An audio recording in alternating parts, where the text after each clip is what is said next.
أعوذ بالله من الشيطان الرجيم بسم الله الرحمن الرحيم الحمد لله والصلاة والسلام على رسول الله وعلى آله وصحبه ومن والاه رب زدني علما رب يسر ولا تعسر وتمم علينا بالخير اللهم صل وسلم على نبينا محمد اللهم علمنا ما ينفعنا وانفعنا بما علمتنا وزدنا علما يا رب العالمين اللهم إني أسألك علما نافعا ورزقا طيبا وعملا متقبلا اللهم إني أعوذ بك من علم لا ينفع ومن قلب لا يخشى ومن نفس لا تشبع ومن دعاء لا يستجاب لها আমরা আল্লাহর প্রশংসার মাধ্যমে শুরু করছি। দরুদ এবং সালাম পেশ করছি রাসূলুল্লাহ সাল্লাল্লাহু আলাইহি ওয়াসাল্লামের উপরে এবং আমরা দোয়া করে শুরু করছি আল্লাহ তাআলা যেন আমাদেরকে এমন ইলম দান করেন যেটা হচ্ছে ইলমান নাফিয়ান, যেটা উপকারী জ্ঞান, এবং আল্লাহ তাআলা যেন আমাদেরকে অপকারী জ্ঞান বা যেই জ্ঞানে পার্থিব বা আখিরাতের কোনো উপকার সাধন হয় না সেরকম জ্ঞান থেকে আমরা আল্লাহ আজ্জা ওয়া জালের কাছে পানা চাচ্ছি। আলহামদুলিল্লাহ আলহামদুলিল্লাহ আল্লাহ তাআলার দরবারে শুকরিয়া জানাচ্ছি যে তিনি আমাদেরকে আবারও একত্রিত করেছেন তার দিনের কিছু কথা শোনার উদ্দেশ্যে। আমরা আমাদের নিয়তটা পরিশুদ্ধ করে নিই। আজকে আমরা দেখব আমাদের প্রথম হাদিসও কিন্তু এই নিয়তের উপরে।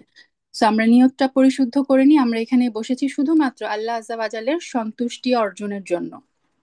আল্লাহ যেন আমাদের সবার পক্ষ থেকে কবুল ও মঞ্জুর করে নেন এবং এই হালাকাকে যেন আমাদের নাজাতের উসিলা হিসেবে কবুল করে নেন, আল্লাহুম্মা আমিন।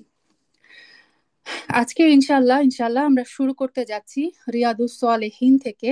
আমরা ইনশাআল্লাহ হাদিস পড়ব। হাদিস নিয়ে যেহেতু এটা আজকে হাদিসের উপর আমাদের ফার্স্ট হালাকা, সে কারণে আমি হাদিসে যাওয়ার আগে হাদিস নিয়ে একটু কথা বলতে চাই। হাদিস আসলে কি? হাদিস হচ্ছে, আমরা জানি সবাই, রাসূলুল্লাহ সাল্লাল্লাহু আলাইহি ওয়াসাল্লামের সাথে সম্পৃক্ত। একজন রাসূল হিসেবে নবীজি সাল্লাল্লাহু আলাইহি ওয়াসাল্লাম যা কিছু বলেছেন, যা কিছু করেছেন, অথবা তিনি যা কিছুর অনুমোদন দিয়েছেন, সবই কিন্তু হাদিস হিসেবে গণ্য। এবং এই হাদিস কিন্তু আল্লাহ তাআলার পক্ষ থেকে যে নাজিলকৃত ওয়াহি, সেই ওয়াহির অন্তর্ভুক্ত। এটা আমরা কিভাবে পাই বোনেরা? এটাও কিন্তু আল্লাহ তাআলা কোরআনুল কারীমের সূরা নাজম 54 নাম্বার যে সূরা, সূরা নাজমের 3 এবং 4 নাম্বার আয়াতে আল্লাহ তাআলা বলেছেন যে নবী তার প্রবৃত্তির তাড়নায়, মানে হাওয়া হাওয়া হচ্ছে আমার মন যা চায় সেটা করা, আল্লাহ তাআলা বলে দিচ্ছেন যে নবী প্রবৃত্তির তাড়নায় মন গড়া কথা বলেন না। তিনি এটা তো মানে তিনি যেটা বলেন সেটা হচ্ছে ওয়াহি, যা তার প্রতি প্রত্যাদেশ করা হয়, যা তার প্রতি ওহী হিসেবে নাজিল করা হয়, তিনি সেটাই বলেন। সো এই দুটো আয়াত থেকে আমরা বুঝতে পারি রাসূল সাল্লাল্লাহু আলাইহি সাল্লামের যে মুখনিসৃত কথা, সেগুলো মানে যে হাদিস হিসেবে যে আমরা চিনি, হাদিসও কিন্তু এক ধরনের ওয়াহি। আমরা যখন আম, এর আগে একটা ক্লাসে আমরা বলেছিলাম যে ওয়াহির প্রকারভেদ নিয়ে আমরা আলোচনা করেছিলাম যে ওয়াহি হচ্ছে দুই প্রকার। একটা হচ্ছে ওয়াহি মাতলু, আরেকটা হচ্ছে ওয়াহি গয়রে মাতলু। ওয়াহি মাতলু হচ্ছে যেটা প্রত্যক্ষ ওয়াহি, যেটা হচ্ছে কিতাবুল্লাহ, যেটা হচ্ছে আল কুরআন। এটার ভাষা, এটার ভাব দুইটাই হচ্ছে আল্লাহ তাআলার। রাসূলুল্লাহ সাল্লাল্লাহু আলাইহি সাল্লাম জিবরিল আমিন থেকে, মানে জিবরিল আমিনের মাধ্যমে আল্লাহ তাআলার কাছ থেকে যেভাবে শুনেন হুবহু সেটা আমাদের কাছে সেভাবে পৌঁছে দিয়েছেন। এটা হচ্ছে ওয়াহি মাতলু, প্রত্যক্ষ ওহী। আর সেকেন্ড টাইপের ওয়াহি হচ্ছে ওয়াহি গাইরে মাতলু বা পরোক্ষ ওয়াহি। এই ওয়াহিটা হচ্ছে সুন্নাহ বা আল হাদিস।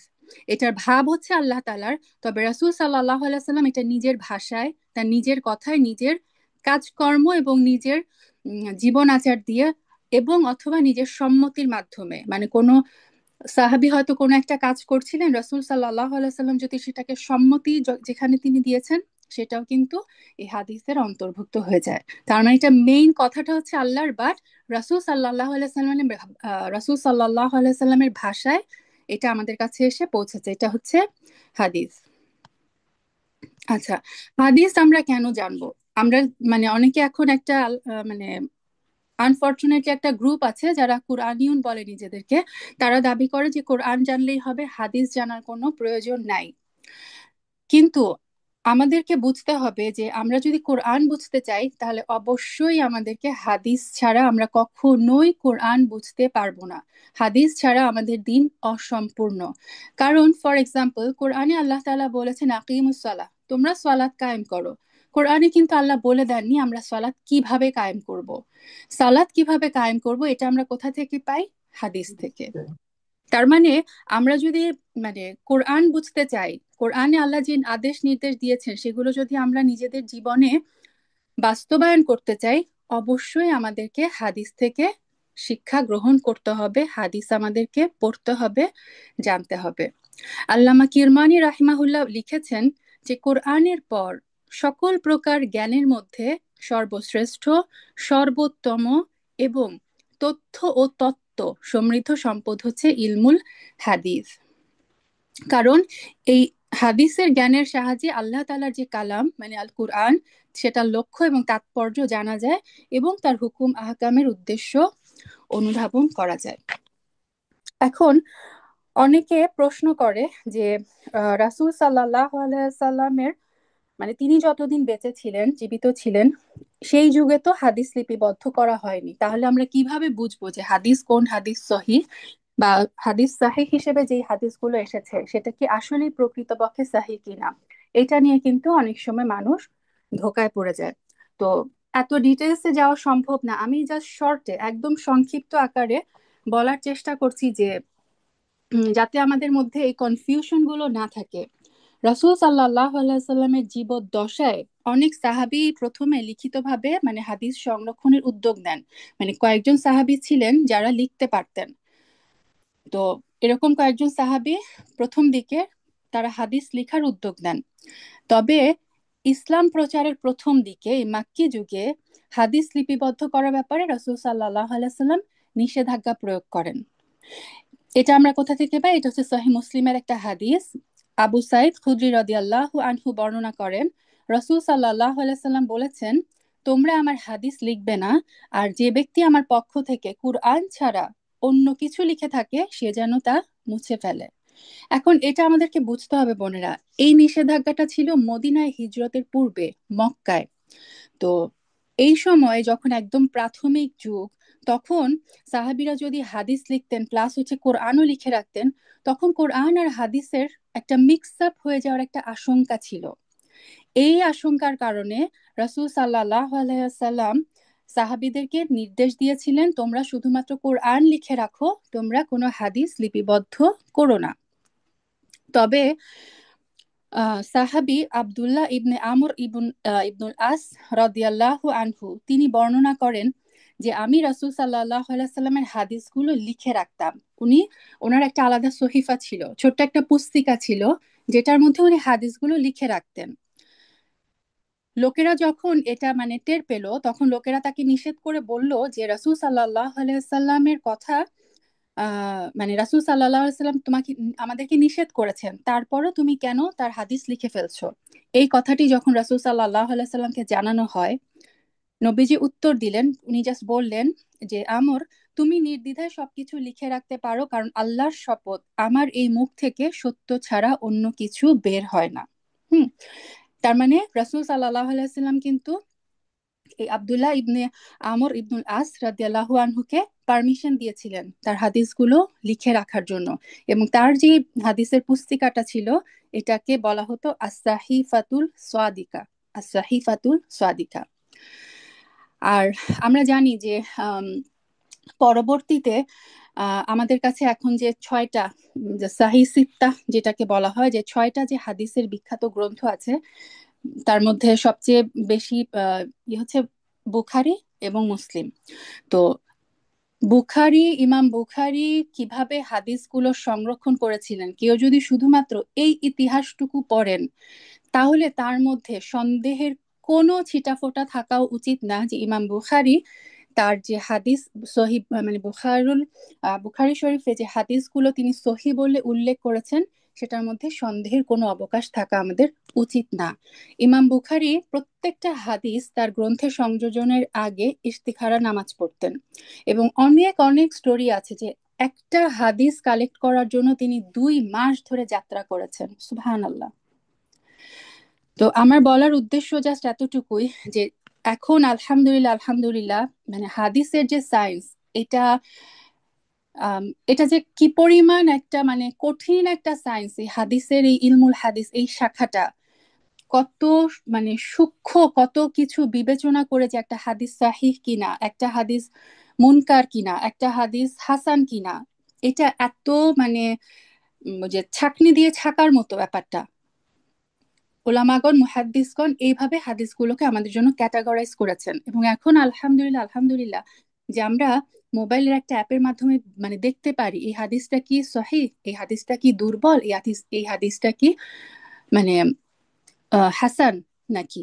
তো আমি জাস্ট এই কথাটা বারবার বলতে চাই, কারণ অনেক সময় অনেকেই মানে হাদিসের সত্যতা নিয়ে একটা হাদিস সহিহ থাকার পরও অনেকেই সন্দেহ পোষণ করে। তো এই জিনিসটা যেন আমাদের মধ্যে না থাকে। এখন হাদিসের কিছু পরিভাষা, হাদিস শুনতে গেলে আমরা দেখবো যে হাদিসের যে কোনো ডিসকাশনে কয়েকটা কিছু শব্দ আমরা বারবার শুনি। আমি জাস্ট একদম উম, কিছু শব্দ দিয়ে জাস্ট, আমি জানি এটা আমরা অনেকেই সবাই হয়তো জানি, তারপরও জাস্ট একটু রিমাইন্ডার।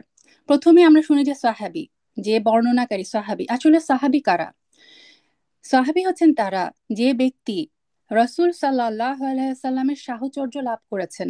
রাসূল সাল্লাল্লাহু আলাইহি সাল্লাম জীবিত থাকা অবস্থায় যে ব্যক্তিরা তার সঙ্গে সাক্ষাৎ করেছেন, তাকে দেখেছেন, এবং অথবা এরকম কাউকেও সাহাবী বলা যায় যে হয়তো জীবনে একবার মাত্র তাকে দেখেছেন, তিনিও সাহাবী। এবং আরেকটা শর্ত হচ্ছে ইমানের সঙ্গে মৃত্যুবরণ করেছেন। আমরা জানি যে রাসূল সাল্লাল্লাহু আলাইহি সাল্লামের যুগে কিন্তু মুনাফিকও ছিল, তাই না?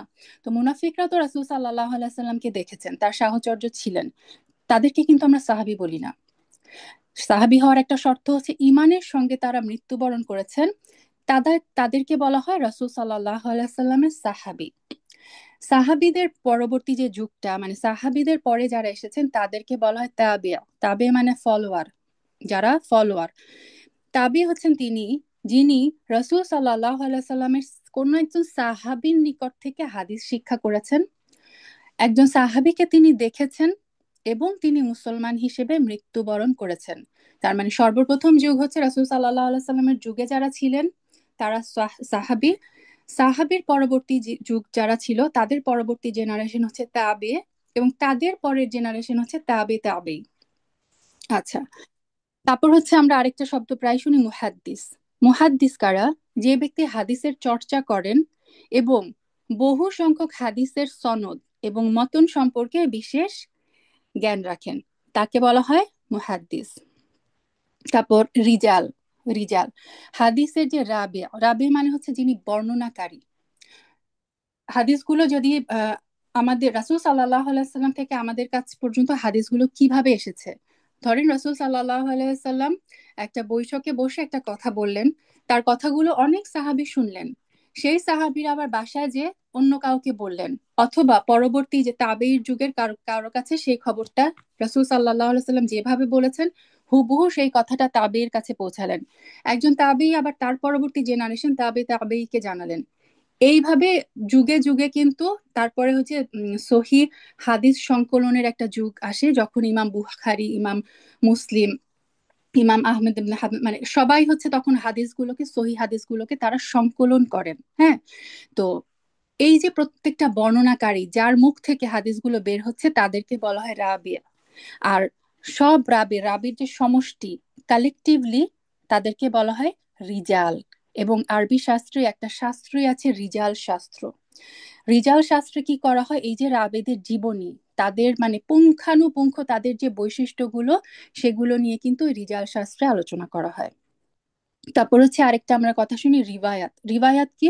হাদিস বর্ণনা করাটাকে বলা হয়, হাদিস বর্ণনাকারীকে বলা হয়, বর্ণনা করাটাকে বলা হয় রিবায়াত।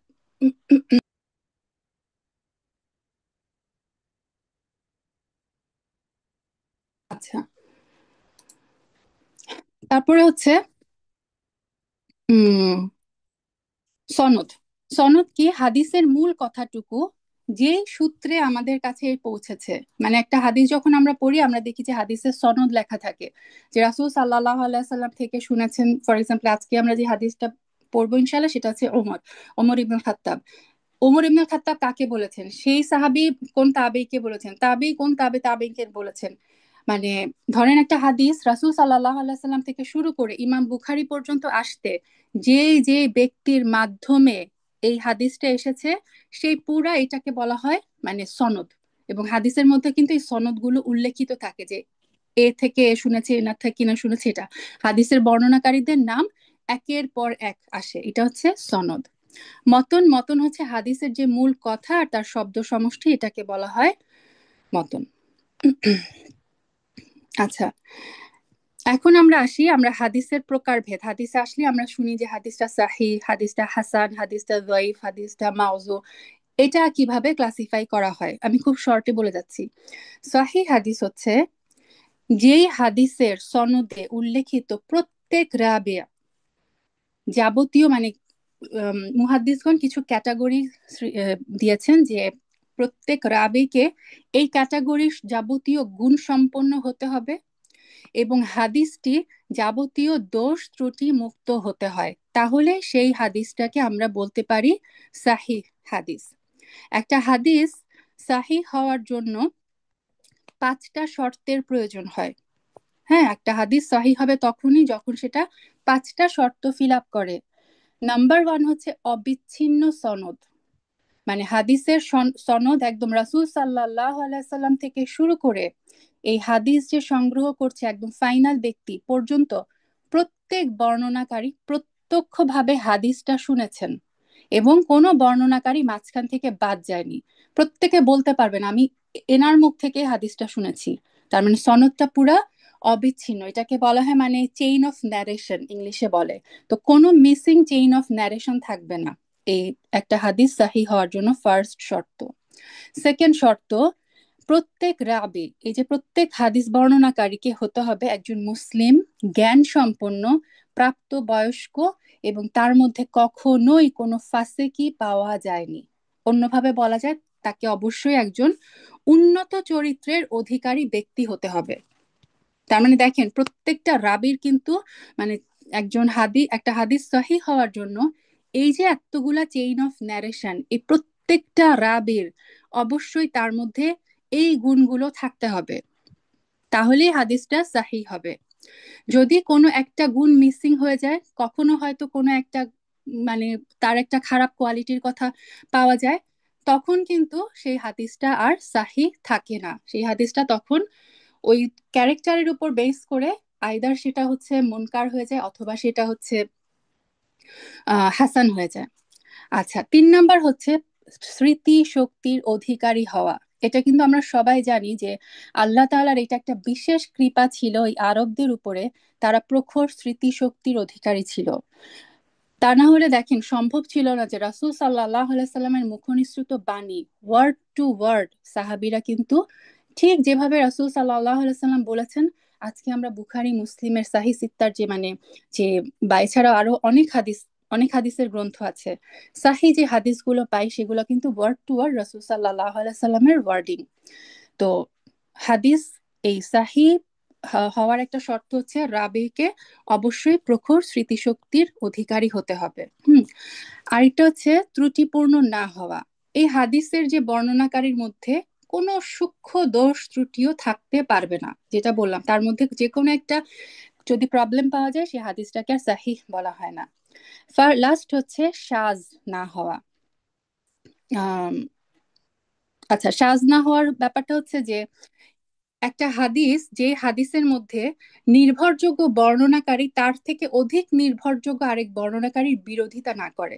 মানে ধরেন একটা হাদিস প্রমাণিত যেটা সাহি, আরেকটা হাদিস কখনোই সাহি হবে না যদি এই হাদিসটা অপেক্ষাকৃত অধিক নির্ভরযোগ্য বর্ণনাকারী আরেকটা হাদিসের সাথে ক্ল্যাশ করে, তাহলে এই হাদিসটা কিন্তু কখনোই শাজ হবে না, মানে ত্রুটিমুক্ত হবে না, তখন হাদিসটাকে সাহি বলা যাবে না। তার মানে দুইটা সাহি হাদিস কখনোই একে অপরের সাথে বিরোধিতা করবে না। আর ত্রুটিপূর্ণ না হওয়ার যে কথাটা বলেছিলাম ওইটার মধ্যে জাস্ট আরেকটা এক্সাম্পল দেই যাতে আমাদের একটু বুঝতে ক্লিয়ার হয়। যেমন ধরেন একজন সাহাবী একজন তাবেঈকে হাদিসটা মানে একটা হাদিসে বর্ণনা আসলো যে এই তাবেঈ এই সাহাবীর কাছ থেকে হাদিসটা শুনেছেন, তখন এই যে মানে মুহাদ্দিসরা তখন তারা দেখেন যে ওই সাহাবী কত সালে মারা গেছেন। আর এই যে তাবেঈ যে হাদিসটা বর্ণনা করছেন তিনি বলছেন যে আমি ওই সাহাবীর কাছ থেকে শুনেছি, ওই সাহাবী কত সালে জন্মগ্রহণ করেছেন, সাহাবী যখন মারা গেছেন ওই তাবেঈর বয়স কত, তিনি কি একদম শিশু অবস্থায় ছিলেন, তাহলে কিন্তু এই হাদিসে কি মানে একটা শিশু যদি একজন সাহাবীর কাছ থেকে একটা কথা শুনে, আমরা দেখে আসলাম যে এটার প্রাপ্তবয়স্ক হতে হবে। তো ওই তাবেই যখন সাহাবীর কাছ থেকে হাদিসটা গ্রহণ করেছেন তখন কি তিনি আসলে প্রাপ্তবয়স্ক ছিলেন? এইটাও হচ্ছে মানে যদি এরকম দেখা যায় যে না তিনি তখন বালক ছিলেন বা তার সাথে ওই সাহাবীর দেখা হওয়ার কোনো সম্ভাবনাই নাই, তখন কিন্তু এই হাদিসটাকে বলা হয় যে এটা চেইন অফ ন্যারেশনের ত্রুটি আছে, এই হাদিসটা সহিহ হতে পারে না। তো দেখেন সুবহান আল্লাহ, মুহাদ্দিসগণ মানে এই কারণে এটা এত কঠিন একটা এই যে হাদিস শাস্ত্রটা এত কঠিন একটা শাস্ত্র, প্রত্যেকটা রাবীর জীবন চরিত্র মানে ওই যে রিজাল শাস্ত্র যেটা, সবার ক্যারেক্টার দেখা, সবাইকে কত জন্মগ্রহণ করলো এটা সম্ভব, কোথাও কোনো ত্রুটি কোনো মিসিং লিংক থাকার সম্ভাবনা আছে কিনা, এত কঠিন ভাবে বাছাই করে তারপরেও কিন্তু তারপরে একটা হাদিসকে ডিক্লেয়ার দেওয়া হয় এটা সাহি। সুবহানাল্লাহ। আচ্ছা, এটা গেল সাহি। তারপর হচ্ছে হাসান হাদিস কি? যে হাদিসের কোন রাবীর যাবতীয় গুণে পরিপূর্ণতার অভাব আছে, মানে রাবীর কোনো একটা ক্যারেক্টারে কোথাও একটু কমতি আছে, সেই হাদিসটাকে তখন সাহি না বলে বলা হয় হাসান। এখানে আমরা মনে রাখবো যে ফিকাহ মানে ফিক, ফিক যে মানে ফিক কি, ফিক বলতে সহজ ভাষায় আমরা বুঝি যে রুলিং। ফিক আমরা কিছুদিন আগে রমাদান গেল, ফিকুস সিয়াম করলাম আমরা, তাই না? ফিকুস সালাহ মানে যে কোনো কিছু কিভাবে আমরা করব, আইন কানুন গুলা, এই ফিকাহ বিদরা কি করেন, হাসান এবং সাহি হাদিসের ভিত্তিতে কিন্তু শরিয়াতের যে বিধানগুলো সেগুলো নির্ধারণ করেন। এটা আমরা মনে রাখবো। একটা হাদিস হাসান এবং অথবা সাহি, এই দুই টাইপের হাদিস থেকে ফিকাহ বিদরা কি করেন, শরীয়তের যে বিধান ফিক গুলো কিন্তু নির্ধারণ করেন। তারপরে ক্যারেক্টার হাদিসের একটা ক্লাসিফিকেশন হচ্ছে দোয়াইফ। আমরা শুনি যে দোয়াইফ হাদিস, হাদিসটা দুর্বল। যে হাদিসের রাবি, এই যে হাসান হাদিসের যে রাবির যে গুণগুলা সেগুলা তার মধ্যে নাই, এর চেয়ে যদি কম গুণ থাকে তখন সেই হাদিসগুলোকে বলা হয় দোয়াইফ। মনে রাখবো, রাবির দুর্বলতার কারণে হাদিসকে দুর্বল বলা হয়। কোনোভাবেই রাসূল সাল্লাল্লাহু আলাইহি সাল্লামের কোনো কথা দুর্বল হতে পারে না, এটা আমাদের মূলনীতি। হাদিস কেন দাইফ হয়? কারণ কোন রাবির দুর্বলতা, এটা রাবির চারিত্রিক কোনো দুর্বলতার কারণে এই হাদিসটাকে দুর্বল বলা হয়। তারপরে আরো অনেক টাইপ আছে, মেইন মেইন আমরা যে কথাগুলো বেশি শুনি সেগুলো আমি জাস্ট বলে যাচ্ছি। মুতাওয়াতির, মুতাওয়াতির মানে হচ্ছে সেই হাদিসগুলো, এগুলো সহিহ হাদিস, এবং যে সহিহ হাদিসগুলো প্রত্যেক যুগে, প্রত্যেক যুগ বলতে কি, যে প্রথমে বললাম সাহাবীদের যুগ, তারপরে ছিল তাবেই, তারপর তাবেই, এই প্রত্যেক যুগে যে সাহিহ হাদিসগুলো এত অধিক সংখ্যক লোক, এত অধিক সংখ্যক লোক এগুলো বর্ণনা করেছেন যে এই হাদিস মিথ্যা হওয়ার কোনো চান্সই নাই, এই হাদিসগুলোকে বলা হয় মুতাওয়াতির হাদিস। আচ্ছা, আম, হাদিসে কুদসি আমরা সবাই সবসময় মানে শুনি, হাদিসে কুদসি, হাদিসে কুদসি হচ্ছে হাদিসের যে কথা, সেই কথাটা সরাসরি আল্লাহর নিকট থেকে প্রাপ্ত এবং আল্লাহর সাথে সম্পর্কিত করে রাসূল সাল্লাল্লাহু আলাইহি সাল্লাম এটা স্বপ্নযোগে অথবা জিবরিল আমিনের মাধ্যমে আল্লাহর মানে ডিরেক্ট কথাগুলো তাকে জানানো হয়, রাসূল সাল্লাল্লাহু আলাইহি সাল্লাম সেটা নিজের ভাষায় বর্ণনা করেন। তার মানে হাদিসে কুদসি হচ্ছে আল্লাহর কথা, রাসূল সাল্লাল্লাহু আলাইহি সাল্লাম তার নিজের ভাষায় আমাদের কাছে বর্ণনা করেন। তারপর আরেকটা কথা আমরা প্রায় শুনি, মুত্তাফাকুন আলাইহ। মুত্তাফাকুন আলাইহ মানে হচ্ছে যেই হাদিস ইমাম বুখারী এবং ইমাম মুসলিম রহিমাহুমাল্লাহ মানে উভয়ে গ্রহণ করেছেন, মানে যেই হাদিসটা আমরা বুখারী শরীফেও পাই মুসলিমেও পাই, সেই হাদিসগুলোকে বলা হয় মুত্তাফাকুন আলাইহ। আচ্ছা, এটা গেল মোটামুটি। আর আমরা জানি যে সুনানে যে মানে সাহি সিত্তা, ছয়টা হাদিসের বইকে একত্রে বলা হয় সাহি সিত্তা, সিত্তা মানে ছয়, বুখারী, মুসলিম, তিরমিজি, আবু দাউদ, নাসাই আর ইবনে মাজা, এই ছয়টা গ্রন্থকে একত্রে বলা হয় সাহি সিত্তা। আর সাহি বুখারী এবং সাহি মুসলিমকে একসাথে বলা হয় সাহি হাইন। অনেকে দেখবেন যে হাদিস বর্ণনা করছে বলছে যে এটা সাহি হাইন এভাবে এসেছে। সাহি হাইন, হাইন এই যে আইন, আইন মানে দুইটা, ডাবল। সহি বুখারী এবং সহি মুসলিমকে একসাথে বলা হয় সাহি হাইন। আর বাকি যে চারটা সাহি সিত্তার অপর চারটা যে গ্রন্থ আবু দাউদ, তিরমিজি, নাসাই এবং ইবন মাজা, এই চারটাকে একসাথে বলা হয় সুনানে আরবা। আরবা মানে হচ্ছে ফোর, চার।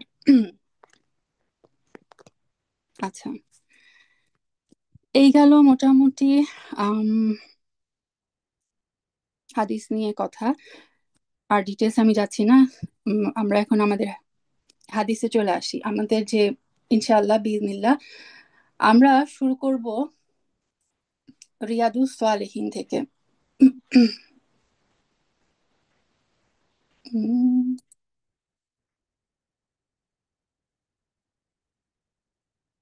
আচ্ছা, রিয়াদুস সালেহিন। আমরা রিয়াদুস সালেহিন এটা সংকলন করেছেন ইমাম নববী রহমাহুল্লাহ। এবং তিনি তার বইয়ের মানে তার নিজের ভাষায় যদি আমরা শুনি, তিনি বলেছেন যে আমি মনস্থ করলাম যে সাহিহ হাদিস সম্বলিত এমন একটা সংক্ষিপ্ত গ্রন্থ সঞ্চয়ন করি, যাতে এমন সব বিষয়ের সমাবেশ ঘটবে যেটা পাঠকের জন্য আখিরাতে পাথেয় হবে, বাহ্যিক আভ্যন্তরীণ আদব ও শিষ্টাচারিতা অর্জন হবে। মানে রিয়াদুস সালেহিনে 1903 কিংবা মতান্তরে 1905টা হাদিস আছে। এবং এর মধ্যে 40+, 40-এর কিছু বেশি হাদিস হচ্ছে দুর্বল হাদিস। এটাও উল্লেখ করেছেন উনি যে দুর্বল হাদিস, আর বাকি সব হাদিস হচ্ছে সাহি। তো 1905টা যদি ধরি, 1905 বা 1903টা হাদিসের মধ্যে 40টা হাদিস মাত্র দুর্বল, পার্সেন্টেজ কিন্তু খুবই কম। তো আম, ইমাম নবী রহমাহুল্লাহ এত মানে লক্ষ লক্ষ হাদিস থেকে অল্প কিছু হাদিস, এই মাত্র 1903টা হাদিস তিনি সংকলন করেছেন।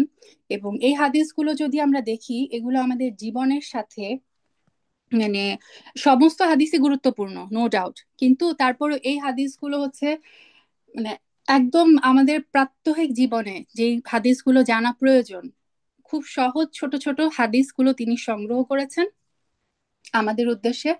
এবং অনেক জায়গায় অনেক স্কলাররাই মানে হাদিসের দার্স যখন শুরু করেন, তখন ওই ইমাম নববীর 40 হাদিস, আরবাইনা নববী যেটাকে বলা হয়, অথবা হচ্ছে এই যে রিয়াদুস সালেহিন, এগুলো দিয়ে কিন্তু তারা শুরু করেন।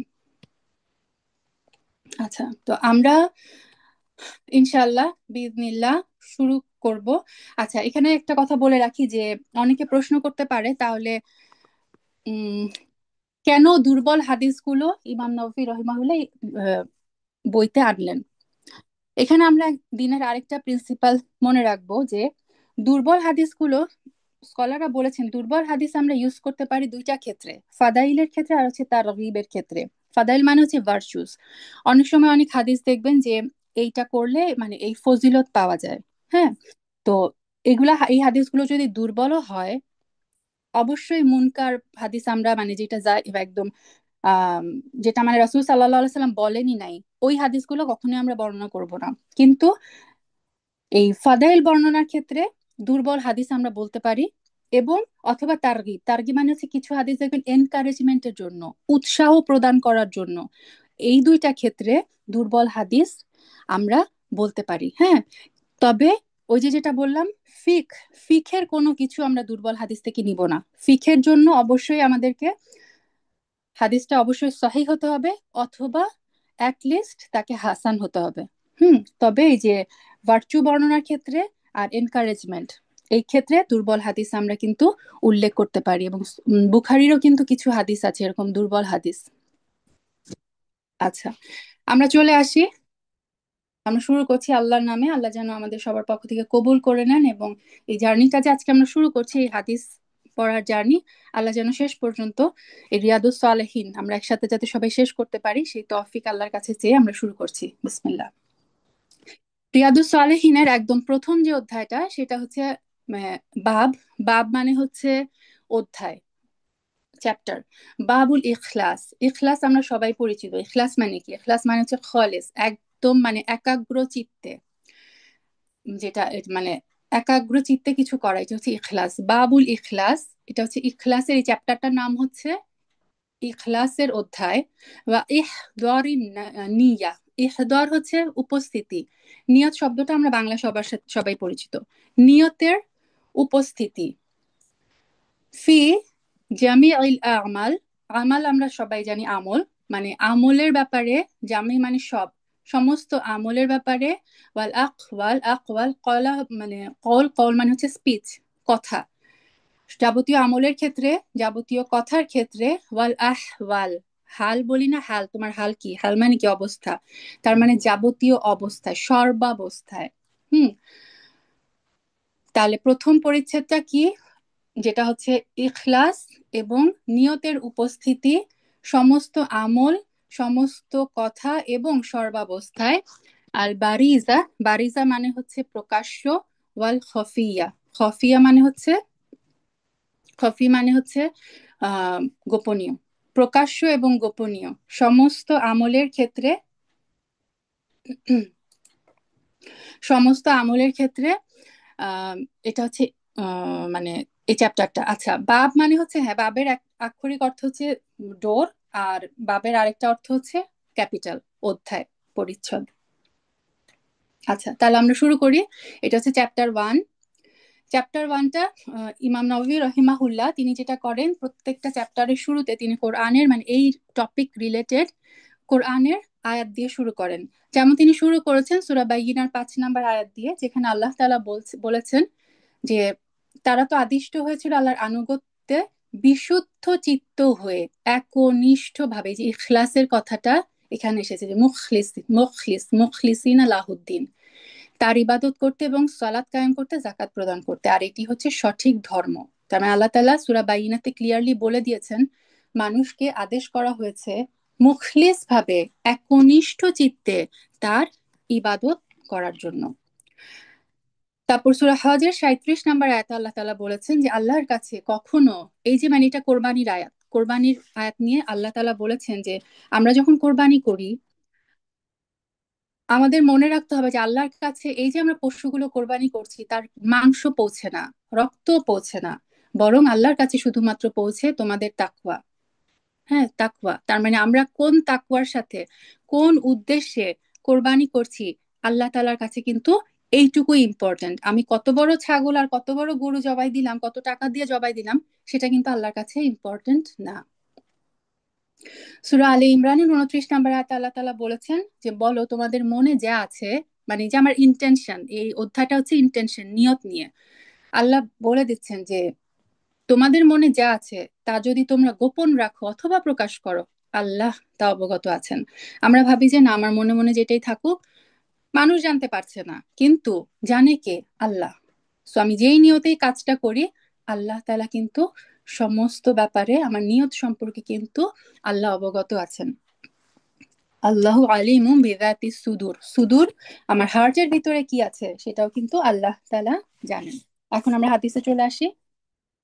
1 নম্বর হাদিস, আন উমর ইবনুল খাত্তাব। আন মানে হচ্ছে যে, মানে বর্ণনা করছে, তার থেকে এসেছে। কার কাছ থেকে, কে এই হাদিসটার বর্ণনাকারী? ওমর ইবনুল খাত্তাব। আমরা জানি ওমর ইবনুল খাত্তাব হচ্ছে ইসলামের দ্বিতীয় খলিফা, আমিরুল মুমিনিন বলা হতো তাকে। এবং রাসূল সাল্লাল্লাহু আলাইহি সাল্লামের পরে আবু বকর রাদিয়াল্লাহু তাআলা আনহু এবং তারপরে হচ্ছে ওমর রাদিয়াল্লাহু আনহুর মর্যাদা।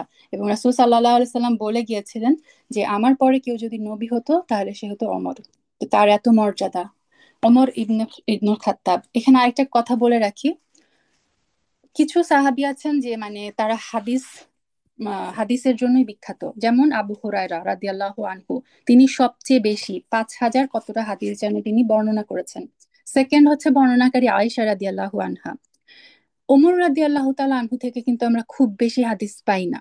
হ্যাঁ, কিন্তু ওমর রাদিয়াল্লাহু আনহুর উপরে আল্লাহ তাআলার এটা একটা স্পেশাল মানে, মানে তার জন্য স্পেশাল একটা মর্যাদা, যে তিনি এই যে একটা হাদিস, এই হাদিসটা একমাত্র ওমর রাদিয়াল্লাহু আনহু থেকেই বর্ণিত।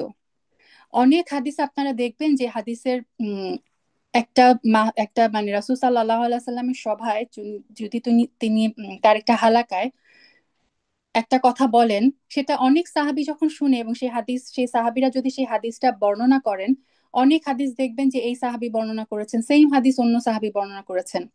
এটা হচ্ছে একটা হাদিস যে হাদিসটা একমাত্র ওমর রাদিয়াল্লাহু আনহু বর্ণনা করেছেন, একমাত্র ওমর রাদিয়াল্লাহু আনহু বর্ণনা করেছেন। এবং একটু পরে আমরা দেখব যে এই হাদিসটা হচ্ছে বুখারী শরীফের এটা ফার্স্ট হাদিস। হ্যাঁ, এবং ইমাম নববীর রিয়াদুস সালেহিনের এটা প্রথম হাদিস। তারপরে 40 নববীর মধ্যে এটা প্রথম হাদিস। এটা হচ্ছে এত গুরুত্বপূর্ণ একটা হাদিস যে ইমাম শাফিঈ বলেছেন এটা হচ্ছে পুরা দিনের, এটা হচ্ছে 1/3। মানে ইসলামের যত যত জ্ঞানের যত বিষয়গুলো আছে সবগুলোকে যদি আমরা 3টা ভাগ করি, 1/3 হচ্ছে এই হাদিস। হ্যাঁ, তো এত ইম্পর্টেন্ট একটা হাদিস বর্ণনাকারী শুধুমাত্র ওমর রাদিয়াল্লাহু আনহু। আচ্ছা, তিনি কি বলছেন? কলা, কলা মানে তিনি বলেছেন। ওমর রাদিয়াল্লাহু আনহু বর্ণনা করছেন, ক্বালা রাসূলুল্লাহি সাল্লাল্লাহু আলাইহি ওয়াসাল্লাম, আমরা যখনই রাসূল সাল্লাল্লাহু আলাইহি সাল্লামের নাম শুনবো আমরা সাথে সাথে কিন্তু দরুদ পড়বো, সাল্লাল্লাহু আলাইহি ওয়াসাল্লাম। তো ওমর রাদিয়াল্লাহু আনহু বর্ণনা করেছেন রাসূল সাল্লাল্লাহু আলাইহি সাল্লাম বলেছেন, কোথাও কোথাও দেখবেন যে সামিআতু রাসূলুল্লাহ সাল্লাল্লাহু আলাইহি সাল্লাম, যে আমি শুনেছি রাসূল সাল্লাল্লাহু আলাইহি সাল্লাম বলেছেন, কোথাও এভাবে আসে। কি বলেছেন? ইন্নামা, ইন্নামা মানে হচ্ছে অনলি, ভেরিলি, নিশ্চয়ই, অনলি, শুধুমাত্র, অবশ্যই, ইন্নামার এরকম অনেক অর্থ। আল আমালু বিন্নিয়াহ, সুবহানাল্লাহ, এই হাদিসটা আমি জানি আমাদের সবার মুখস্থ, ইন্নামাল আমালু বিন্নিয়াহ, অবশ্যই, অনলি, সমস্ত কাজ, সমস্ত আমল নিয়তের উপরে নির্ভরশীল। এখন এখানে দেখেন, আমল নিয়তের উপর নির্ভরশীল, এখানে একটা ওপেন আছে, আমল কিসের, মানে আমলের কি নিয়তের উপর নির্ভরশীল? স্কলাররা বলেন আমলের যে কবুলযোগ্য মানে গ্রহণযোগ্যতা আল্লাহর কাছে, সেটা নিয়তের উপর নির্ভরশীল। আমলের যে রিওয়ার্ড, পুরস্কার, সেটা নিয়তের উপর নির্ভরশীল।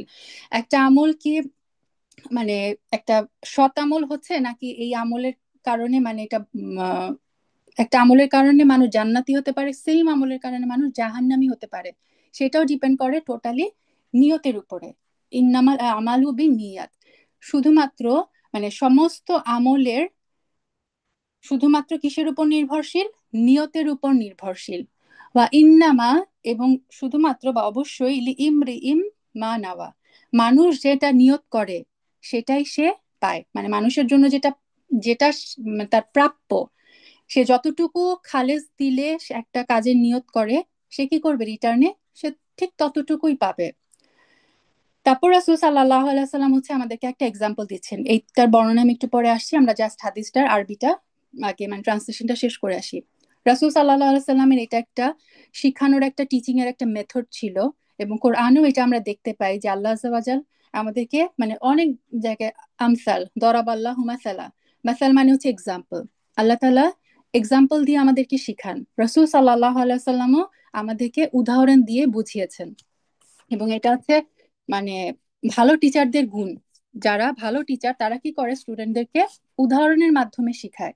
রাসূল সাল্লাল্লাহু আলাইহি সাল্লাম এই যে কথাটা বললেন, ইন্নামাল আমালু বিন্নিয়া ওয়া ইন্নামাল ইমরিইন মা নাওয়া, এটা এখন উনি উদাহরণ দিচ্ছেন।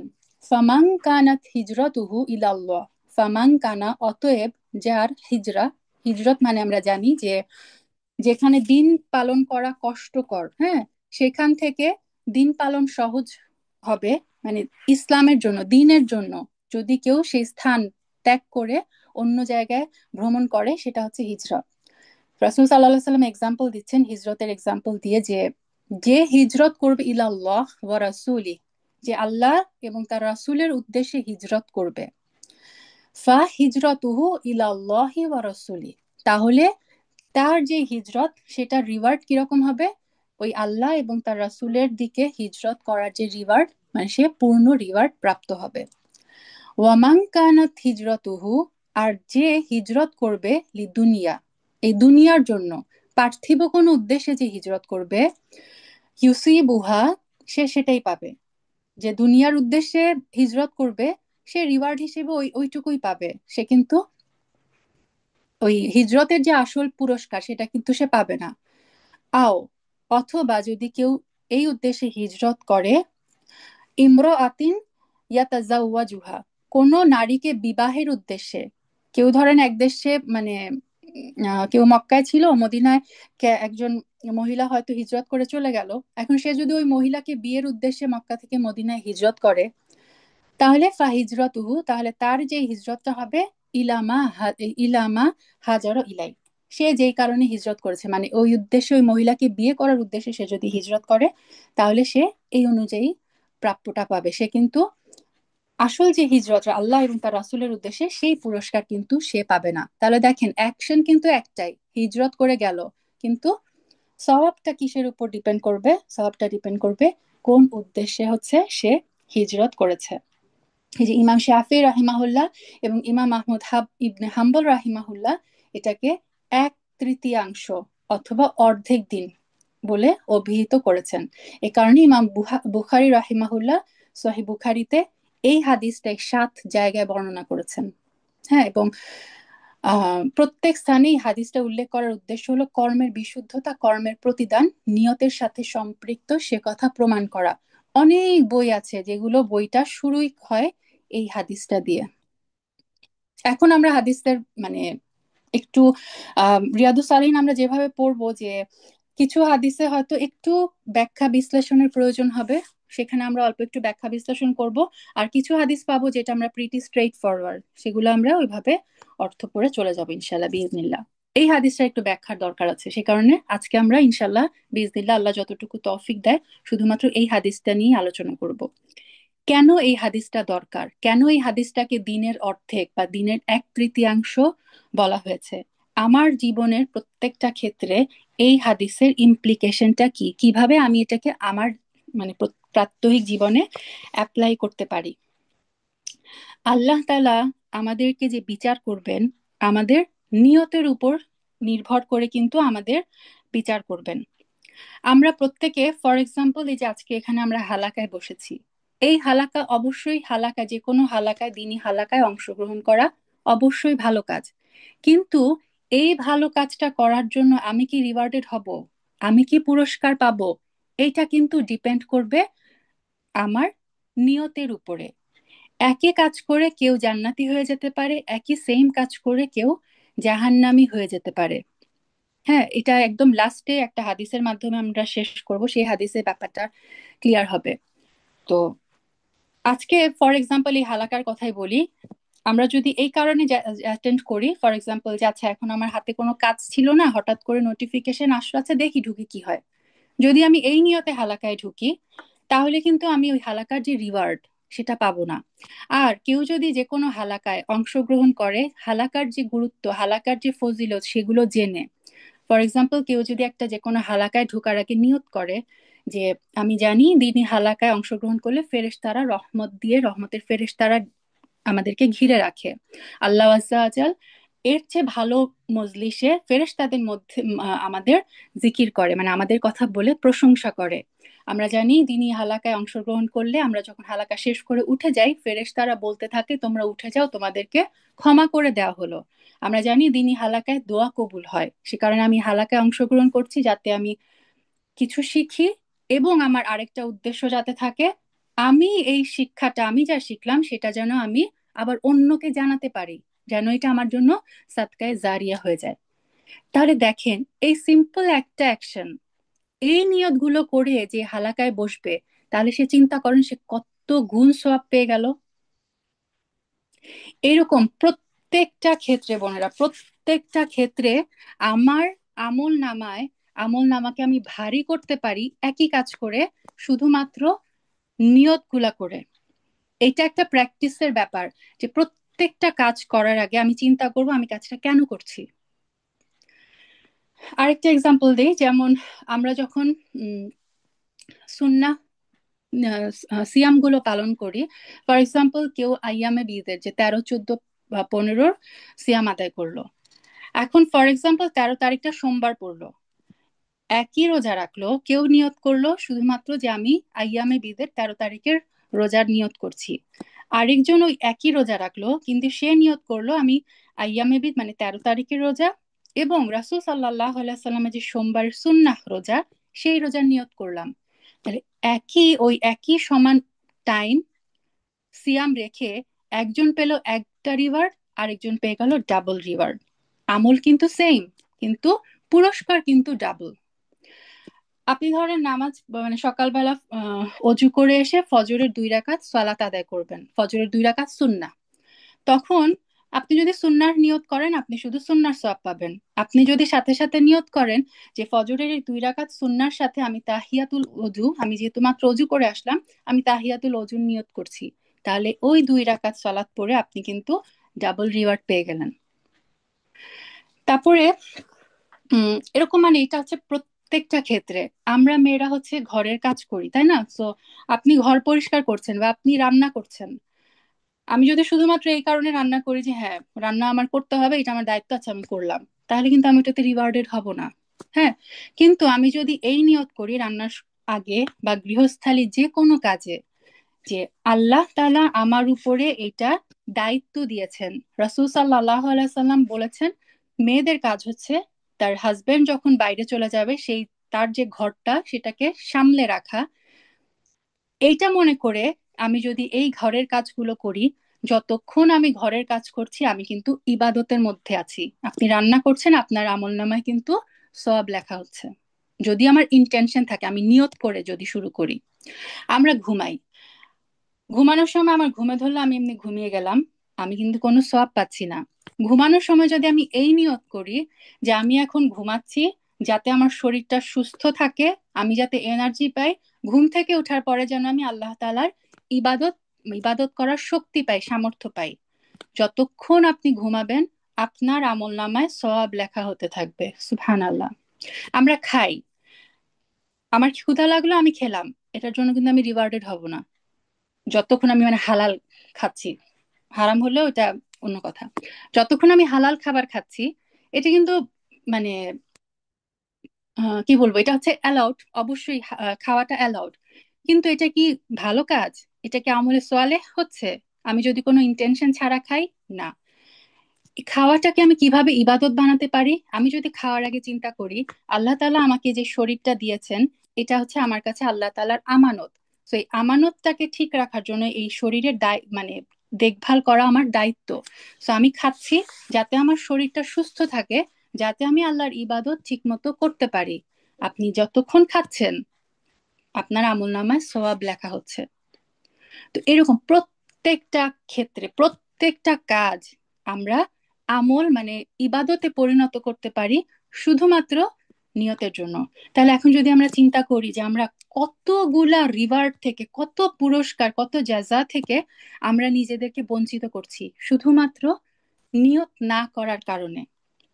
তার মানে একটা স্কলাররা বলে যে কেউ যখন ইবাদতের নিয়তে একটা কাজ করে সেটা হয়ে যায় আমলে সোয়ালেহ, সেটা হয়ে যায় ইবাদত। যেমন এই যে বললাম খাওয়ার কথা, খাওয়া বা ঘুম, আপনি যখন নিয়ত করবেন তখন সেটা ইবাদত। আর যদি কেউ মানে নিয়ত না করে সেটা কি হয়ে যাবে, সেটা হবে আদাত, অভ্যাস। আরো এক্সাম্পল দিয়ে, আমি এক্সাম্পল গুলো দিচ্ছি যাতে আমরা আমাদের লাইফের সাথে রিলেট করতে পারি এবং যাতে মানে এখন থেকে আমরা কেয়ারফুল হয়েছি প্রত্যেকটা কাজ আমি কিভাবে, প্রত্যেকটা কাজকে আমি ইবাদত বানাতে পারি। কারণ দেখেন বোনেরা, 24 ঘন্টার মধ্যে যদি আমি হিসাব করি আমি আসলে ইবাদত কতটুকু টাইম করি, কতটুকু টাইম করি। একটা মানুষ যে খুব কম ঘুমায় সেও কিন্তু লাইফের 1/3 ঘুমিয়ে কাটায়। হ্যাঁ। তো এই যে ঘুম বা এই যে এত দুনিয়াবি আমি কাজ করছি, সব কিছুকে আমি ইবাদতে পরিণত করে ফেলতে পারি জাস্ট নিয়তের মাধ্যমে। ধরেন আপনি আম, উম, কেউ ঢুকছে বা আপনি মানে কোথাও আসলেন, বা আপনি নিচের আপনার বিল্ডিং এর নিচের দরজা দিয়ে ঢুকছেন, আপনি দেখছেন পিছনে কেউ আসে, আপনি দরজাটা ধরে দাঁড়ালেন, তিনি ঢুকলো। এই কাজটা যদি আপনি এই জন্য করেন যে এটা আমার অভ্যাস, এটা একটা মানে এটা আমার ক্যারেক্টার যে আমি অন্যকে হেল্প করতে পছন্দ করি এই কারণে আমি করলাম, আপনি ওটার জন্য হয়তো রিওয়ার্ডেড হবেন না। কিন্তু আপনি যদি এই নিয়তে করেন যে এটা আল্লাহর নির্দেশ যে তুমি আরেকজনকে হেল্প করো, আরেকজনকে হেল্প করাটা এটা আল্লাহ পছন্দ করেন, আল্লাহর সন্তুষ্টির জন্য আমি এই দরজাটা ধরে দাঁড়াচ্ছি। ইভেন আরো বেটার, যখন আপনার সাথে অন্য কেউ থাকে, স্পেশালি আপনার বাচ্চারা থাকে, তখন যদি আপনার সাথে সাথে এই নিয়তটাও ইনক্লুড করেন যে আমি এই কাজটা করছি যাতে আমার বাচ্চা দেখে শিখে, পরবর্তীতে ওই বাচ্চাটা আপনাকে দেখে আপনার এই কথাটা মনে রেখে ভবিষ্যতে সে যখন ওই কাজগুলো করবে সব কিছু আপনার আমলনামায় জমা হতে থাকবে। কখন জমা হতে থাকবে? যখন আপনি নিয়তটা ইনক্লুড করবেন। কিছু কিছু কাজ যেমন এই যে আম, এই যে যেমন দরজা ধরে দাঁড়ানোটাই, এটা কোন কোন স্কলার, এটা স্কলারলি ডিবেট আছে যে কেউ কেউ বলেন যে না, এটা তো একটা ভালো কাজ, সো আমি যদি নিয়ত নাও করি আমি রিওয়ার্ডেড হব, এটা কোন কোন এক গ্রুপ বলেন। আরেক গ্রুপের স্কলার বলেন না, যতক্ষণ আমি একটা কাজের মধ্যে আল্লাহর সন্তুষ্টির ইবাদত মানে ওই নিয়তটা না করব সেটা আমার ভালো কাজের আমলনামা, ওই ডান দিকের আমলনামায় সেটা যোগ হবে না। তো আমরা রিস্ক কেন নিব? আমরা চেষ্টা করব, এটা হচ্ছে প্র্যাকটিসের ব্যাপার, প্রত্যেকটা কাজ করার আগে, পানি খাওয়ার আগে, খাওয়ার আগে, ঘুমানোর আগে, রান্নার আগে, ঘর ঝাড়ু দেওয়ার আগে আমরা জাস্ট নিয়ত করে নিব এটা আল্লাহর সন্তুষ্টির জন্য আমি করছি। প্রত্যেকটা কাজকে এভাবে আমরা কিন্তু ইবাদতে পরিণত করতে পারি। আরেকটা কথা আমরা সবসময় মাথায় রাখবো, আরেকজনের নিয়ত নিয়ে আমরা কখনো কখনো আরেকজনের ইন্টেনশন নিয়ে কোয়েশ্চেন করব না, যে ও মনে হয় এখানে এই জন্য আসছে না, তার অন্তরের খবর আমি আপনি জানি না। সো কারো নিয়ত নিয়ে আমরা কখনো কোয়েশ্চেন করব না, চিন্তাই করব না, আমরা আমাদের নিজেদের আমলের ব্যাপারে চিন্তা করব। এবং আমলে সোয়ালে হচ্ছে সেই আমলগুলো যেটা হচ্ছে আমার আমল নামার ডান দিকে লিখা হয়। তো আমার টার্গেট থাকবে, যেটা বললাম, প্রত্যেকটা কাজকে আমলে সোয়ালেহতে বানানো। আমলে সোয়ালের একটা আমল তার সোয়ালেহ বা গ্রহণযোগ্য হওয়ার দুইটা শর্ত, এটা আমি সবসময় বলি। প্রথমটা হচ্ছে কেন কাজটা করছি, সেকেন্ডটা হচ্ছে কিভাবে কাজটা করছি, ওয়াই অ্যান্ড হাউ। ওয়াইটা হচ্ছে নিয়ত, কেন করছি, একমাত্র ইন্টেনশন হতে হবে একমাত্র আল্লাহর সন্তুষ্টি। আর কিভাবে করছি কাজটা, সুন্নাহ অনুযায়ী, রাসূল সাল্লাল্লাহু আলাইহি সাল্লামের দেখানো পন্থা অনুযায়ী। কারণ ধরেন আপনার সালাত পড়তে ভালো লাগে, তা আপনি মসজিদে আছেন, ফজরের সালাত পড়লেন, তারপর আপনার মনে হলো যে আমি আরো 2 রাকাত সালাত পড়ি সূর্য ওঠার আগে। ওইটা করলে কিন্তু আমি কি করলাম, রাসূল সাল্লাল্লাহু আলাইহি সাল্লামের সুন্নাহ থেকে বাইরে চলে গেলাম। ওইটা কিন্তু আবার অ্যাকসেপ্টেড হবে না, ওইটার জন্য আমি বরং পানিশড হব। তো ওয়াই অ্যান্ড হাউ, রাসূল সাল্লাল্লাহু আলাইহি সাল্লামের দেখানো সুন্নাহ অনুযায়ী করব। এবং কারণ, প্রত্যেকটা কাজের আগে আমি চিন্তা করব কেন করছি কাজটা, আল্লাহর সন্তুষ্টির জন্য। আচ্ছা, শুধুমাত্র কাজ করা না, একটা ভালো খারাপ কাজ যদি ছেড়ে দেওয়া আল্লাহর সন্তুষ্টির জন্য, সেটাও কিন্তু রিওয়ার্ডেড। ধরেন আপনার কোনো একটা কাজ করতে খুব ভাল লাগে, ফর এক্সাম্পল মিউজিক, আল্লাহ মাফ করুক, কিন্তু আপনি যখন জানলেন যে না, মিউজিক শোনাটা হারাম, তখন আপনি আল্লাহর সন্তুষ্টির জন্য ছেড়ে দিলেন, এবং এটা আপনি নিয়ত করলেন যে আল্লাহ, তুমি এটা পছন্দ করো না, মিউজিক শোনা হারাম, এই কারণে আমি মিউজিক শোনা ছেড়ে দিলাম। ওই খারাপ কাজটা ছেড়ে দেওয়ার জন্য হচ্ছে আপনি রিওয়ার্ডেড হবেন। আর আমাদের এই যে প্রত্যেকটা কাজে নিয়ত করা কেন জরুরি, কারণ আল্লাহ তাআলা কোরআনে বলেছেন যে কিয়ামতের দিনে ফাম্মা মান সাকুলাত মাওয়াজিনু, আমাদের আমলনামা যার ভারী হবে, মিজানের পাল্লা আমাদের আমলগুলো মাপা হবে, সে হচ্ছে জান্নাতি হবে। তো আমাদের আমল কিন্তু গোনা হবে না, যে সারাদিনে আমি কয়টা সালাত কয়টা ভালো কাজ করলাম, এগুলো কিন্তু গুনাহ হবে না, এগুলো মাপা হবে। তো আমার আমলগুলোকে আমি ভারী করতে পারি কিভাবে, সংখ্যায় যদি বাড়াতেও না পারি, ভারী আমি কিন্তু ঠিকই করতে পারি নিয়তের মাধ্যমে। মাল্টিপল ইন্টেনশন যোগ করে করে কিন্তু আমি আমার আমল নামাকে ভারী বানাতে পারি। আরবিতে খুব সুন্দর একটা কথা আছে, সলাহুল কলবি বি সলাহিল আমাল। মানে হচ্ছে, সলাহ মানে হচ্ছে সুস্থতা, পিওরিটি।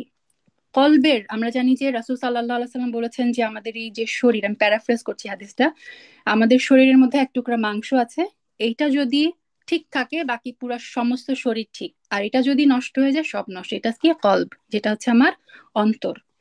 তো স্কলাররা বলেছেন যে এই যে কলবের যে কল্ব কখন সোয়ালেহ হবে, পরিপূর্ণ পিওর হবে, কল্ব পিওর তখনই হবে যখন আমার আমল পিওর হবে, আমার আমলটা যদি পরিশুদ্ধ হয়। আর আমল কিভাবে পরিশুদ্ধ হবে, যখন আমার নিয়ত পরিশুদ্ধ হবে। আব্দুল্লাহ ইবনে মোবারক, ওনার নাম আমরা সবাই জানি, মানে খুব বড় একজন স্কলার ছিলেন।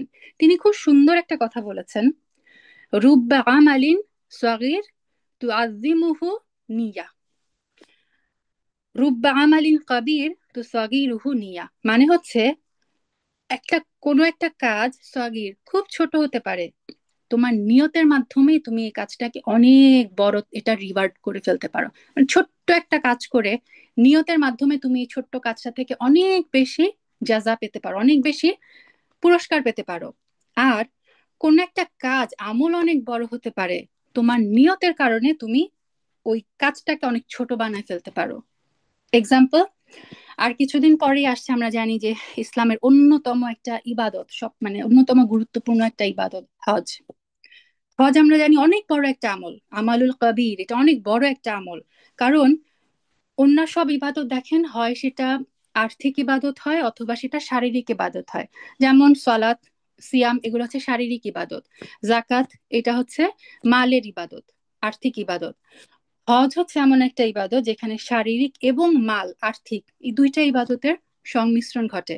এবং এটা জীবনে মানে যার সামর্থ্য আছে জীবনে একবার হলো তার জন্য করাটা ফরজ। তো ধরেন কেউ একজন হজে যাচ্ছে, এখন সে হজ থেকে কতটুকু রিওয়ার্ডেড হবে এইটা ডিপেন্ড করে তার নিয়তের উপরে।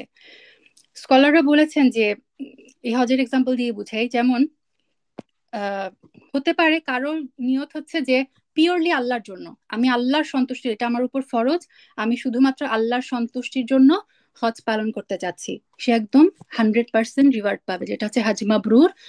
এবং রাসূল সাল্লাল্লাহু আলাইহি সাল্লাম বলেছেন মাবরুর হজের পুরস্কার হচ্ছে একমাত্র জান্নাত। সুবহানাল্লাহ, আল্লাহ যেন আমাদের সবাইকে জান্নাতুল ফেরদাউস নসিব করেন।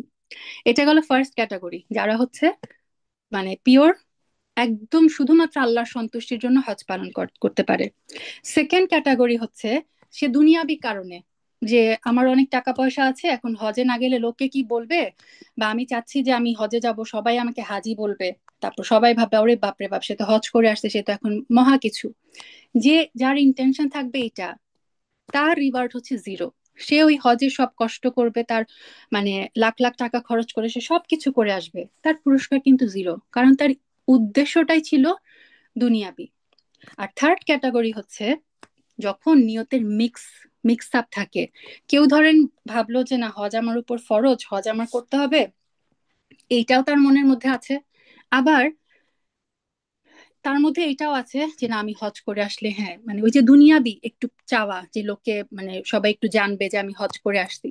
এই যে নিয়তের ইন্টেনশনের যে যে মিক্স আপ, এটা কিন্তু শয়তান করে। প্রথমে অনেক সময় দেখবেন যে আমরা একটা কাজ ভালো নিয়তে শুরু করি, ইখলাসের সাথে শুরু করি, শয়তান কি করে তার মধ্যে নিয়তের পরবর্তীতে আস্তে আস্তে নিয়তের মধ্যে কিন্তু মিক্স আপ করে দেয় দুনিয়াবি এলিমেন্ট, যে মানুষ একটু জানুক না, মানুষ একটু বলুক না, মানুষ একটু আমার প্রশংসা করুক না, এইভাবে কিন্তু শয়তান নিয়তের মধ্যে, এই নিয়তটা আর পিওর থাকে না তখন।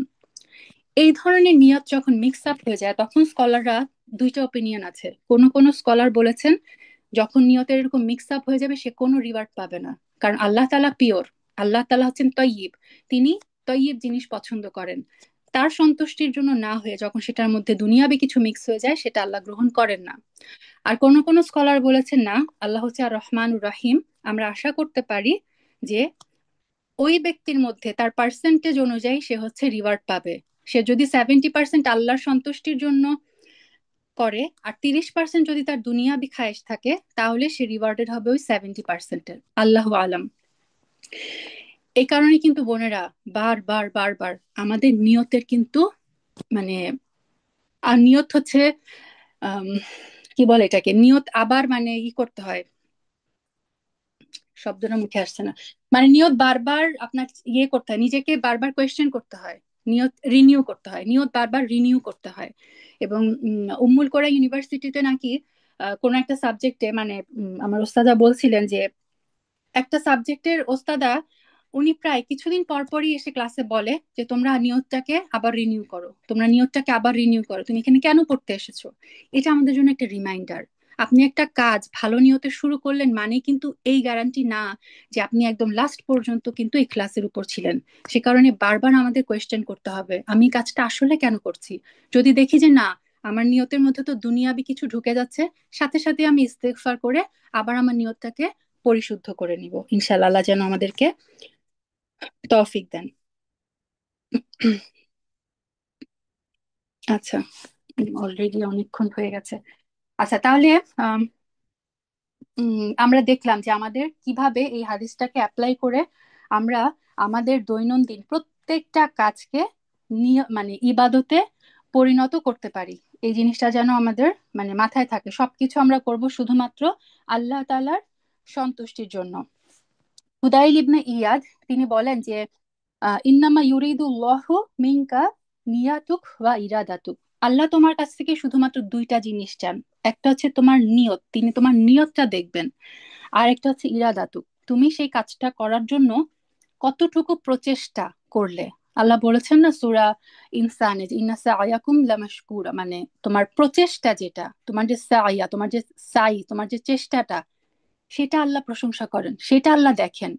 তো আমরা যখনই কোনো একটা কাজ করব, কখনো আমরা রেজাল্ট নিয়ে চিন্তা করব না, আমরা চিন্তা করব আমার নিয়তটা বিশুদ্ধ চিত্তে আমি আল্লাহর জন্য শুরু করছি, এবং ওই কাজটায় আমি কতটুকু এফোর্ট দিলাম সেটা হচ্ছে আমার চেষ্টা। কাজটা আলটিমেটলি আমি সাকসেসফুল হলাম কি না হলাম সেটা আল্লাহর হাতে, রেজাল্ট আমার হাতে না, রেজাল্ট আল্লাহর হাতে। ফর এক্সাম্পল, কেউ কোরআন তেলাওয়াত সহি করে কোরআন তেলাওয়াত করার চেষ্টা করলো, আল্লাহ তাআলা দেখবেন আসলে কি ক্লাসের সাথে আল্লাহর জন্য এটা করতে চাচ্ছে, আর সে কতটুকু চেষ্টা করছে। সে যদি চেষ্টা না করে বলে যে না আমি তো পারি না, মাখরাজ তো আমার আসে না, তাহলে সে কিন্তু রিওয়ার্ডেড হবে না। কিন্তু যদি দেখা যায় সে বান্দা অনেক চেষ্টা করছে, আমাদের অনেকের আছে যে আমরা অনেক চেষ্টা করি তারপরেও উচ্চারণ হয় না, বোনেরা মনে রাখবেন উচ্চারণ হলো কি না হলো ওইটা কিন্তু আল্লাহ তাআলা দেখছেন আপনি কতটুকু চেষ্টা করছেন। কেউ হিফজের চেষ্টা করছে, কারো হয়তো হিফজের অনেক ইচ্ছা কিন্তু তার স্মরণশক্তি ভালো না, আল্লাহ তাআলা দেখবেন আমার বান্দা কতটা কষ্ট করছে, সেই অনুযায়ী কিন্তু আল্লাহ তাআলা তাকে রিওয়ার্ড দিয়ে দিবেন। আল্লাহ কখনোই দেখবেন আচ্ছা আমার বান্দা কি পুরা হিফজ করে আসলো কিনা, রেজাল্ট আল্লাহ দেখেন না, আল্লাহ দেখেন চেষ্টা, নিয়ত এবং চেষ্টা। আরেকটা কথা বলি লাস্ট, যে আমরা কিভাবে বুঝবো যে আমরা আসলে আল্লাহর সন্তুষ্টির জন্য কাজ করছি কিনা। আমার মনে হলো যে না আমি আল্লাহর সন্তুষ্টির জন্য কাজ করছি, কিন্তু পরবর্তীতে আমার মনের মধ্যে আর কিছু চলে আসলো কিনা, এটা আমি কিভাবে বুঝবো?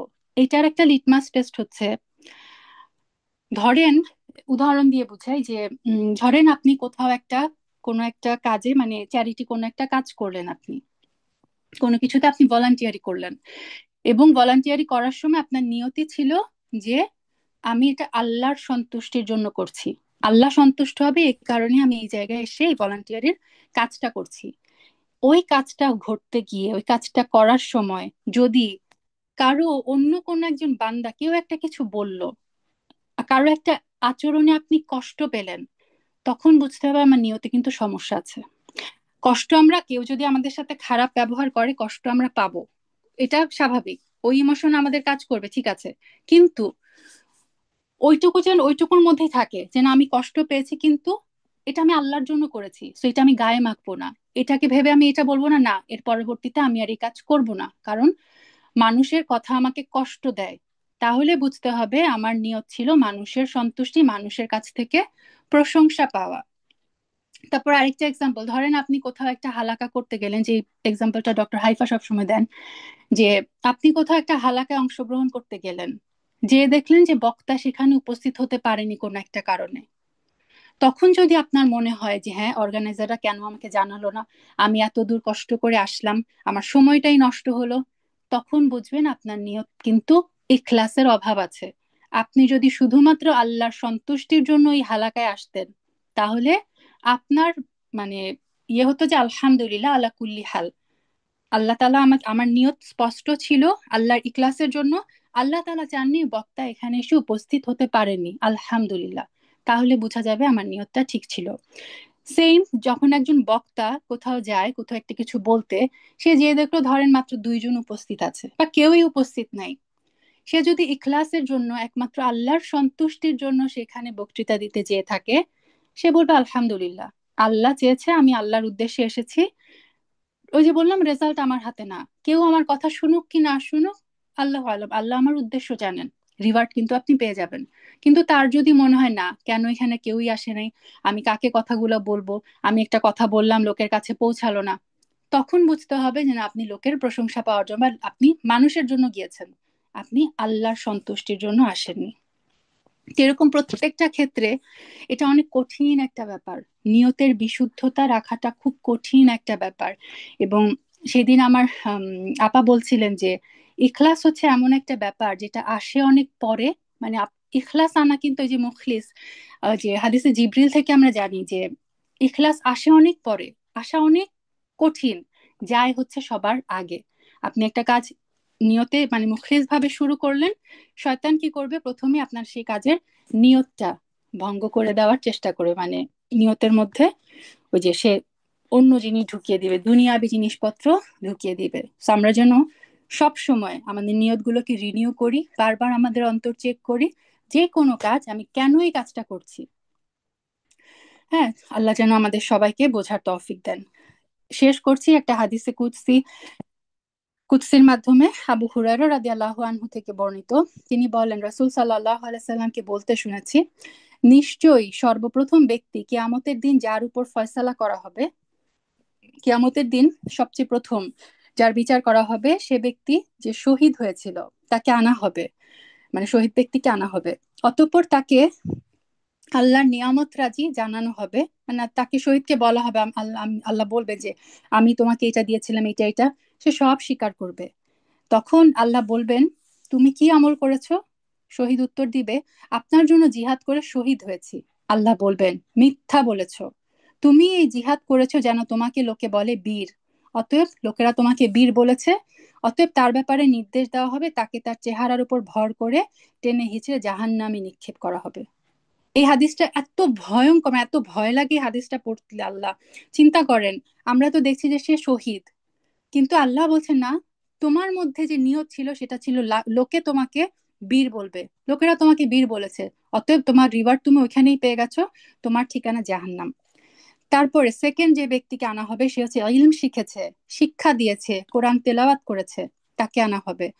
তার উপর আল্লাহ নিয়ামত গুলো জানিয়ে আল্লাহ, মানে যখন জানানো হবে সে সব স্বীকার করবে। আল্লাহ বলবেন তুমি কি আমল করেছো? সে বলবে আমি ইলম শিখেছি, আমি শিক্ষা দিয়েছি, আপনার জন্য কোরআন তেলাওয়াত করেছি। আল্লাহ বলবেন তুমি মিথ্যা বলছো, তুমি ইলম শিক্ষা করেছো যেন লোকে তোমাকে বলে আলেম, তুমি কোরআন তেলাওয়াত করেছো যেন তোমাকে বলা হয় কারি, তোমাকে বলা হয়েছে, অতএব আল্লাহ তাকে তার ব্যাপারে নির্দেশ দিবেন, তাকে চেহারার উপর ভর করে টেনে হিচড়ে জাহান্নামে নিক্ষেপ করা হবে। থার্ড যে ব্যক্তিকে আনা হবে, আল্লাহ তাকে সচ্ছলতা দিয়েছেন, সব সম্পদ দান করেছেন, তাকে তার নিয়ামত জানানোর পরে সে তা স্বীকার করবে। আল্লাহ বলবেন তুমি কি আমল করেছো? সে বলবে এমন কোনো খাত নেই যেখানে খরচ করা আপনি পছন্দ করেন, আমি তাতে আপনার জন্য খরচ করিনি, মানে তিনি প্রচুর সদাকা করেছেন। আল্লাহ বলবেন তুমি মিথ্যা বলছো, তুমি সদাকা করেছো যেন লোকে তোমাকে বলে সে দানশীল, অতএব তোমাকে বলা হয়েছে, মানে লোকে তোমাকে দানশীল বলেছে, অতএব তার ব্যাপারে নির্দেশ দেওয়া হবে, তাকে তার চেহারার উপর ভর করে টেনে হিচড়ে জাহান নামে নিক্ষেপ করা হবে। মুত্তাফাকুন আলাইহ। না, এটা হচ্ছে মুসলিম এবং নাসাইর হাদিস, এটা একটা হাদিসে কুদসি। তাহলে দেখেন বোনেরা, সর্বপ্রথম জাহান নামে যে তিন ব্যক্তিকে রাখা, মানে ফেলা হবে, আল্লাহুম্মা আজিরনা মিনান নার, এই তিন ব্যক্তির কিন্তু আপাত দৃষ্টিতে মনে হচ্ছে তারা কত ভালো কাজ করেছে, এবং তারা নিজেরাও ভেবেছে তারা তো জান্নাতেই চলে যাচ্ছে। নিয়তের কারণে, নিয়তের কারণে তাদের ঠিকানা হচ্ছে কিন্তু জাহান্নাম। সে কারণে শুরুতে যে কথাটা বলেছিলাম, সেম আমল করে কেউ জান্নাতে চলে যাবে, কেউ জাহান্নামে চলে যাবে। আল্লাহ তাআলা যেন আমাদের নিয়তের পরিশুদ্ধ দেন, যতটুকু আমল আমরা করি সেই আমলটুকু যেন ইখলাসের সাথে শুরু করে ইখলাসের সাথে যেন শেষ করতে পারি, সেই তৌফিক যেন আল্লাহ তাআলা আমাদেরকে দেন। আল্লাহ তাআলা যেন আমাদের আমল নামাকে ভারী করেন, ভালো আমল করার তৌফিক যেন আল্লাহ তাআলা আমাদেরকে দেন। সুবহানাক আল্লাহুম্মা ওয়া বিহামদিক আশহাদু আল্লা ইলাহা ইল্লা আনতা আস্তাগফিরুকা ওয়া আতুবু ইলাইক।